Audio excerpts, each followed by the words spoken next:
السلام علیکم ورحمۃ اللہ وبرکاتہ۔ میرے پیارے دوستو، امید کرتا ہوں آپ سب خیریت سے ہوں گے۔ دوستو، آج کا ہمارا پیارا واقعہ ہے حضرت نظام الدین اولیاء رضی اللہ تعالی محبوب الہی کا۔ حضرت نظام الدین اولیاء کے یہاں لنگر ہوتا تھا، بہت ہی زوردار لنگر۔ دور دور سے آنے والے آپ کے لنگر خانے سے لنگر کھا کر اپنا پیٹ بھرتے تھے۔ تبھی کچھ بادشاہ کے سپاہیوں نے بادشاہ کے کان بھرنا شروع کر دیا کہ سرکار، راشن پانی آپ کا اور لنگر خانے میں نام ہوتا ہے حضرت نظام الدین اولیاء کا۔ تبھی بادشاہ ان سپاہیوں کے باتوں میں آ جاتا ہے۔ بادشاہ اپنے سپاہیوں سے کہتا ہے، جاؤ حضرت نظام الدین اولیاء سے کہنا آج سے بادشاہ لنگر کھانے میں کوئی چندہ نہیں دے گا۔ پھر کیا تھا، بادشاہ کے سپاہی حضرت نظام الدین اولیاء کی بارگاہ میں آئے اور بولے کہ آج سے لنگر خانے میں بادشاہ کی طرف سے جو چندہ آتا ہے بادشاہ نے اسے بند کر دیا ہے۔ یہ سنتے ہی حضرت نظام الدین اولیاء کو جلال آیا اور بولے، اپنے بادشاہ سے کہہ دینا تیرے بادشاہ کا چندہ بند ہوا ہے، حضرت نظام الدین اولیاء کا لنگر بند نہیں ہوگا۔ ماشاءاللہ، آج تک یہ لنگر ایک ٹائم چلتا تھا، آج سے 2 ٹائم چلے گا۔ ماشاءاللہ، اب سپاہی اور مرید سب حیران ہو گئے کہ ایک ٹائم کے لنگر کے لیے چندے کی ضرورت ہوتی تھی، یہ 2 ٹائم کہاں سے چلے گا؟ حضرت نظام الدین اولیاء نے جب مریدوں کو حیران پریشان دیکھا تو آپ نے فرمایا، گھبراتے کیوں ہو؟ جتنا پیسہ چاہیے میرے مصلے کے نیچے سے نکال لینا۔ اللہ اکبر! یہ ہے اللہ والے، جس جگہ عبادت کر لیتے ہیں خدا کی قسم اس جگہ کو بھی سونا بنا دیتے ہیں۔ ماشاءاللہ! خیر، لنگر تو بند نہیں ہوا، لیکن دوسرے دن خبر آئی کہ بادشاہ کا پیشاب بند ہو گیا۔ سارے حاکموں کو دکھایا لیکن کوئی فائدہ نہیں ہوا۔ اب جسے حضرت نظام الدین اولیاء رضی اللہ تعالی عنہ نے بند کیا ہے اسے کون حاکم کیسے کھولے؟ ماشاءاللہ!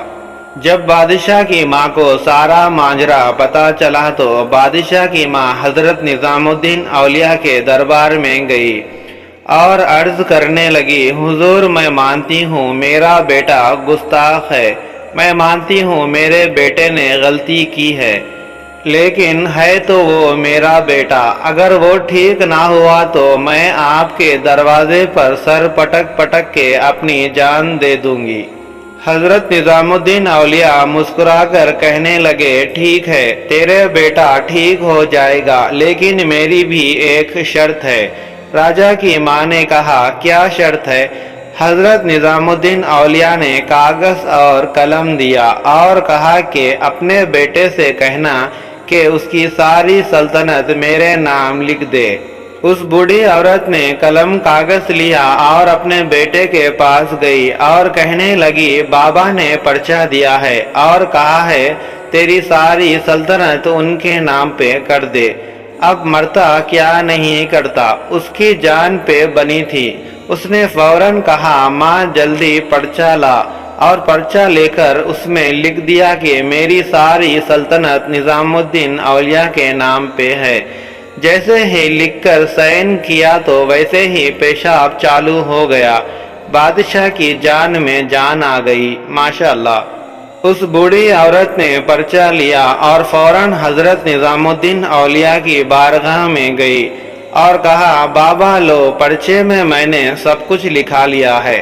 حضرت نظام الدین اولیاء نے پرچے کو دیکھا اور مسکرائے اور پرچے کو اپنے ہاتھ میں لے کر پھاڑ کر پھینک دیا۔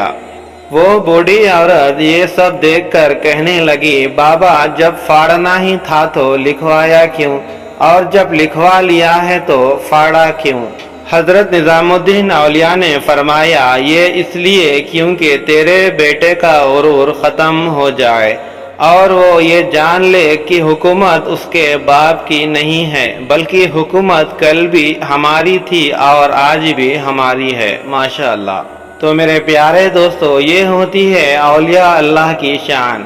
اللہ تعالی ہمیں بھی اللہ کے پیارے نبی حضرت محمد مصطفیٰ صلی اللہ تعالی علیہ وسلم کی محبت اور اولیاء اللہ کی محبت ہمارے سینوں میں ڈال دے اور ہم کو سیدھے راستے چلائے، آمین یا رب العالمین۔ تو دوستو، آپ کو یہ ویڈیو کیسی لگی کمنٹ باکس میں ضرور بتائیے، اور ہمارے ویڈیو کو لائک اور چینل کو سبسکرائب کرنا نہ بھولے۔